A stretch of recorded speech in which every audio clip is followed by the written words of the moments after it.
one of the greatest events in human history.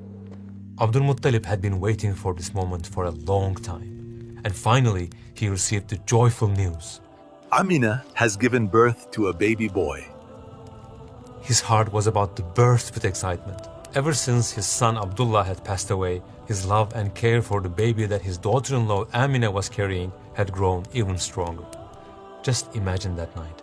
Abdul Muttalib rushes home, gently holds his newborn grandson in his arms, and walks towards the Kaaba. He gives thanks to his Lord, prays to him, and names the baby Muhammad.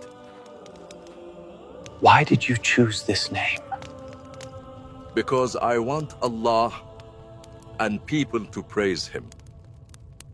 This name had been told to Amina in a dream, and when she shared this with Abdul Muttalib, he decided to give that name. Giving birth safely to the trust Amana left by her husband Abdullah brought Amina great peace and comfort. Back then in Mecca, it was a common tradition to send babies to wet nurses, women who would breastfeed and take care of them, so that they could stay away from Mecca's harsh climate for some time. Of course, being separated from her newborn baby was very hard for a mother, but there were two important reasons for this. The first reason was the baby's health. As we said, the climate in Mecca was not ideal for newborns. And the second reason was to help the child develop strong language and speaking skills. In those times, eloquence and effective communication were at the heart of Arab society.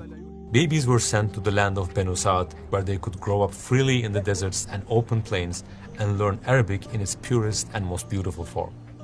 Wet nurses from that region were usually looking for babies from wealthy and noble families, because through this relationship, she would form a bond with the baby's family, and as long as the father was alive, she could continue to receive kindness and support from them. The Prophet ﷺ was also from a noble family.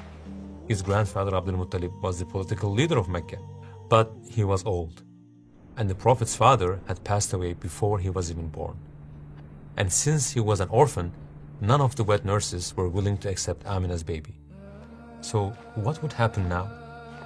Was no one going to take him? Would he have to grow in this city with this harsh climate? Amina was standing there helplessly, watching as the wet nurses took the babies one by one and left Mecca behind. Meanwhile, a couple named Halima and Haris had arrived later than the others. Because their animal was weak and old, they had to take turns riding it, so they couldn't make it on time. Halima searched and searched, but she couldn't find anyone in Mecca who would give her their baby. On top of all the trouble she went through to get there, now she was going to return home empty-handed. There was also a famine in their land, and they were having a hard time even feeding themselves.